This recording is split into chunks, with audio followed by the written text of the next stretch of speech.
All right, we're going to work our way through Chapter 3 and Chapter 4 in the next 2 weeks.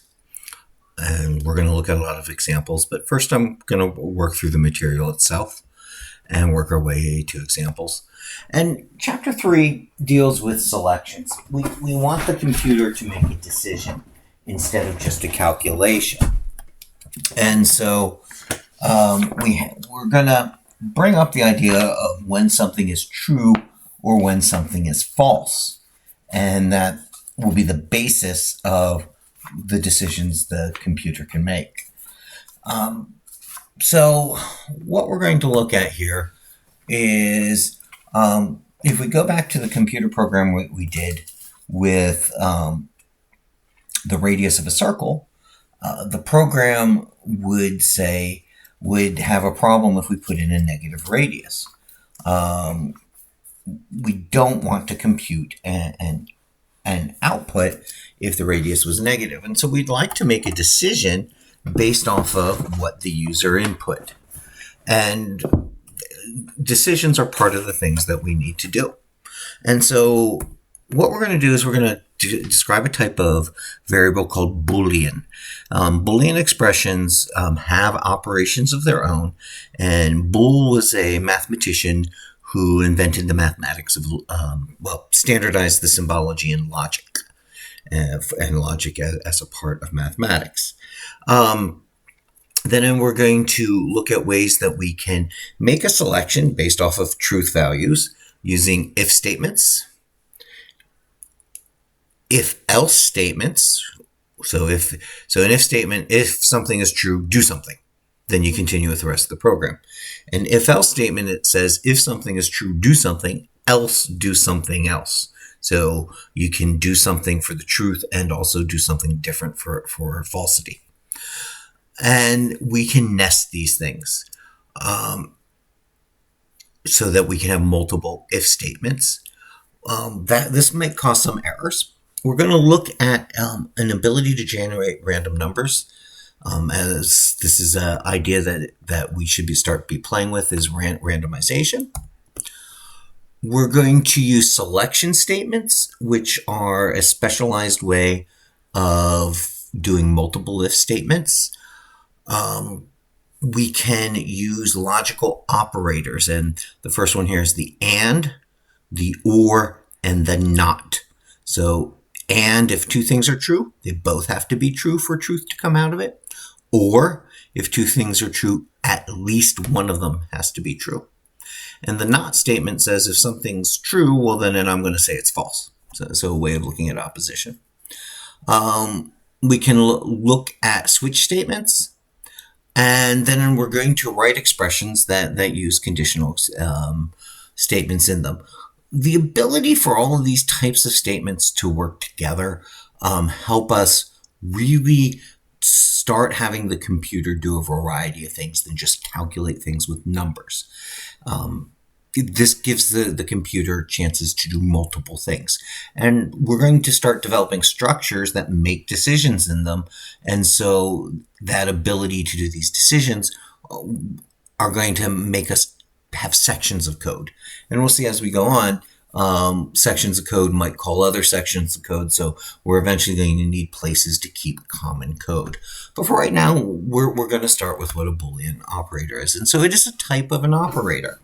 And what it does is we declare it like we declare an integer or double.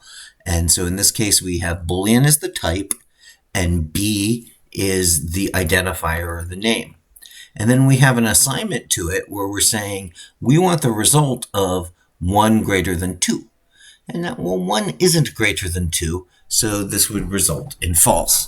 And so before we continue on, I'm going to come over into my sandbox in Java, and we're just going to play with what we just saw in here. So again, I have this sandbox in Chapter 3. I'm using it to see some different things. So I'm going to make a Boolean. We called it B, and we said it was equal to 1 greater than 2. And then let's see what the computer is doing with this. Right? So we'll print what B contains. And notice it prints false. So Booleans evaluate to true or false. So if I were to reverse this and to say 2 is greater than 1, so I have what's in the book, Boolean B equals, but now I'm going to have 2 greater than 1, and it evaluates to true. So Boolean stores true or false. From a binary standpoint, it's storing zeros or ones, with ones being true and zeros being false. But we can change this into an English evaluation of it. So that's what we have for Boolean. Well, there are operators we can use. Here I was using the greater than sign as a logical operator. We can use the less than or equal to, greater than or equal to, equal to. Now notice, if I'm comparing the truth of a statement, not setting something equal to something, and I tried to point this out when we were doing assignment operators, that to do a comparison, we need the double equal sign. And not equal. So the exclamation point is not. And so I'm going to pop back over here and just to really highlight why the double equal is important. So again, I'm at my sandbox, and I'm going to say that 1 is equal, if I can type correctly today, equal to 2. So notice the double is doing a truth comparison.